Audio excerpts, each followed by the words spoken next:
Welcome to Networking RX, a podcast devoted to helping business professionals like you enhance your networking skills in order to become more proficient giving and receiving quality business referrals and improving the overall quality of your life and the lives of those around you. The Networking RX podcast is a production of AmSpirit Business Connections, an organization whose mission is to empower business success through networking. As many of you know, I am a fan of Bob Burg. I quote him frequently here, periodically, I guess, maybe not frequently. But I get his Daily Impact newsletter and try to read it every day. It comes in daily. Sometimes I get a little behind. Some are better than others. This one particularly jumped out at me. This one jumped out at me in particular.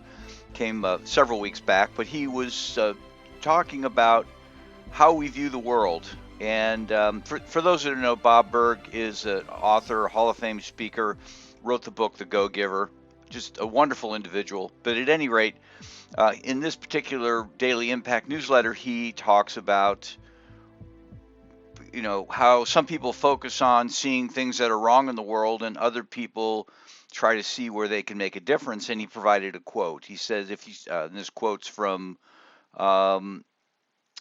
Rabbi Schneiderson. Here's the quote. If you see what needs to be repaired and how to repair it, then you have found a piece of the world that our God, our Creator, has left for you to complete.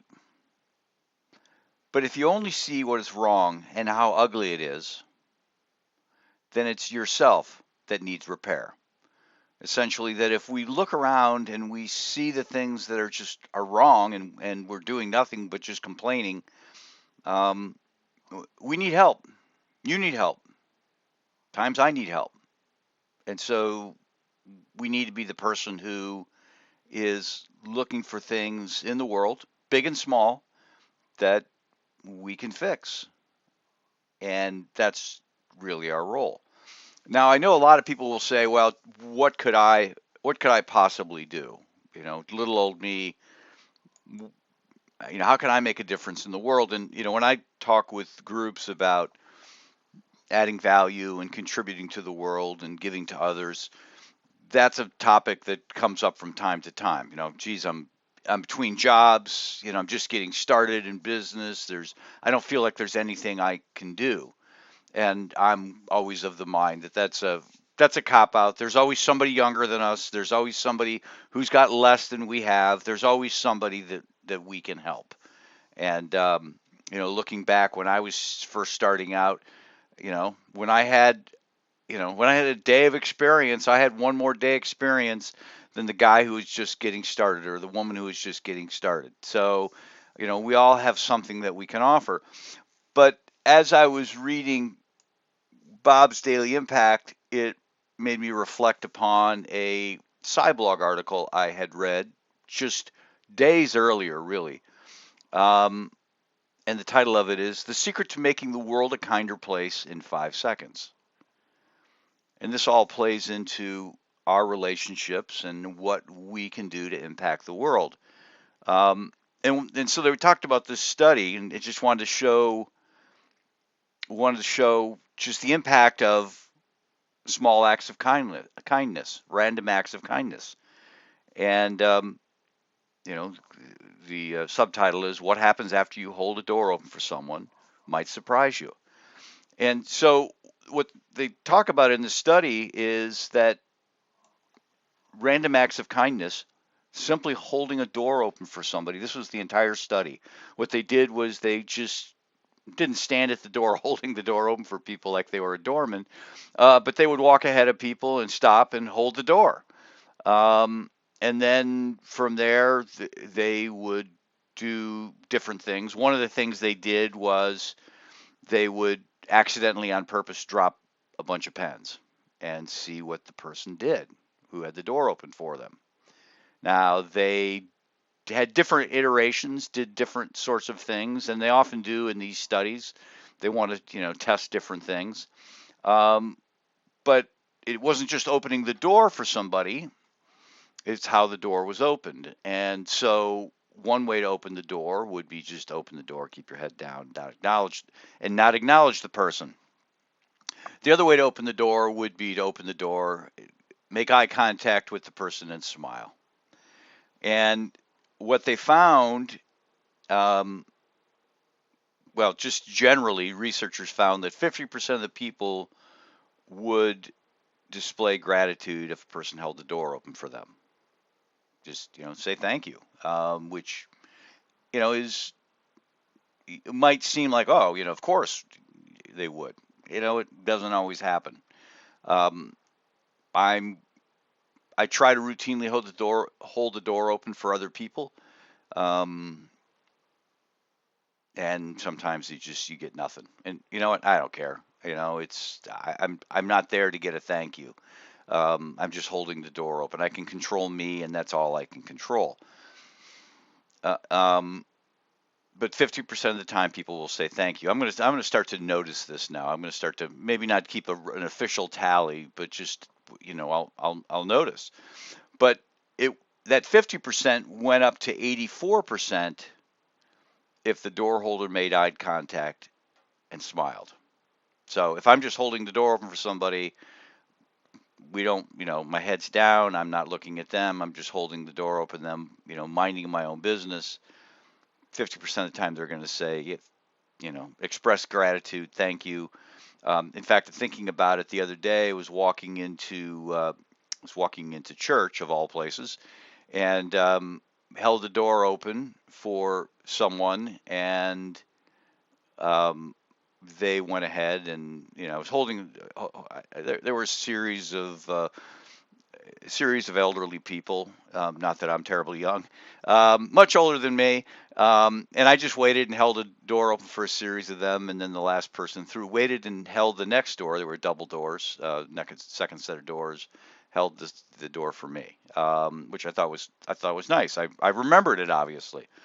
But if you're making eye contact with somebody, 84% of the time they're going to express gratitude for that.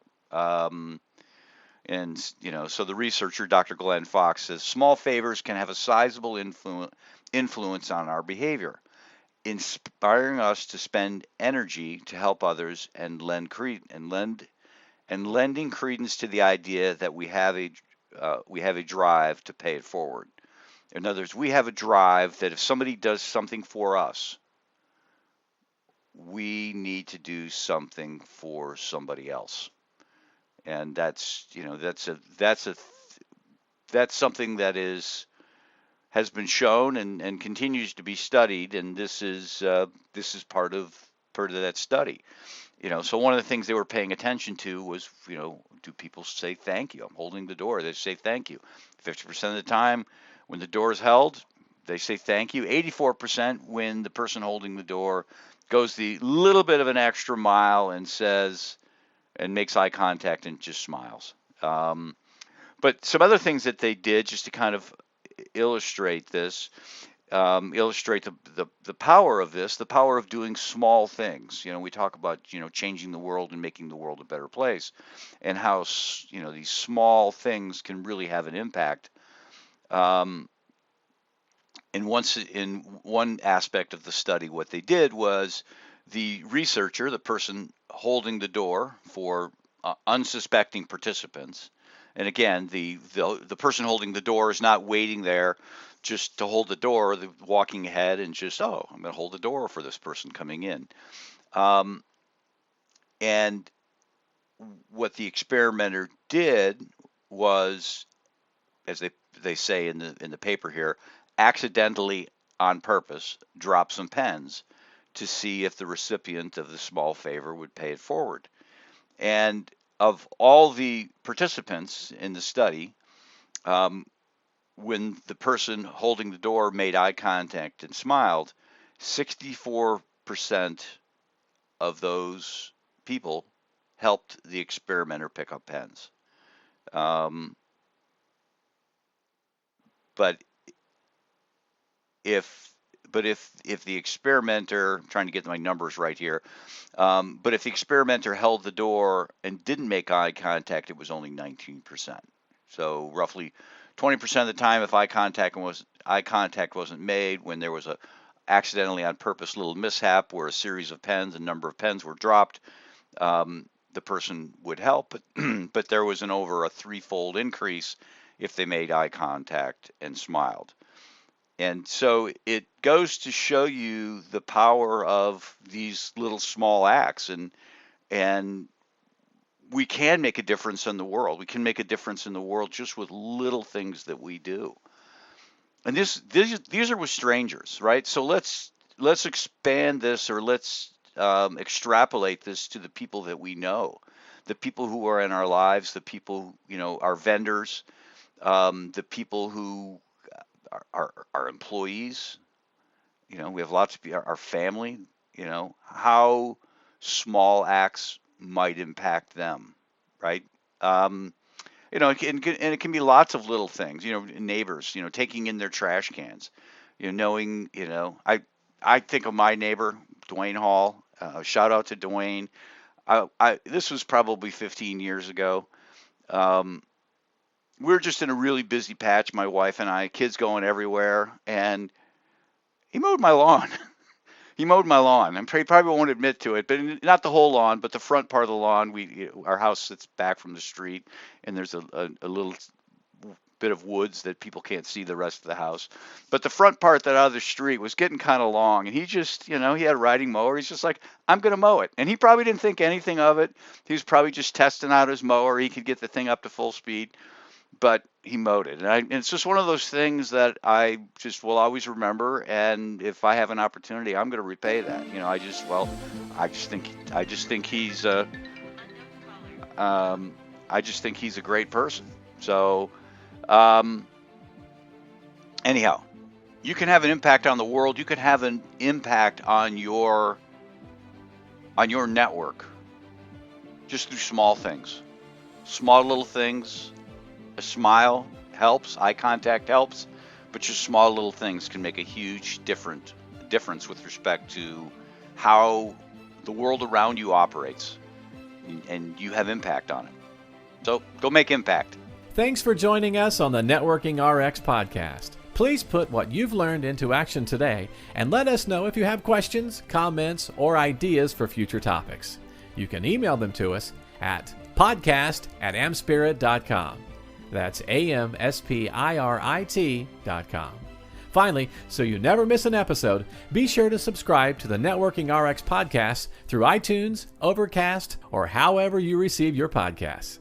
Now get out and network with someone. The Networking RX podcast is the copyright production of AmSpirit Business Connection. All rights reserved.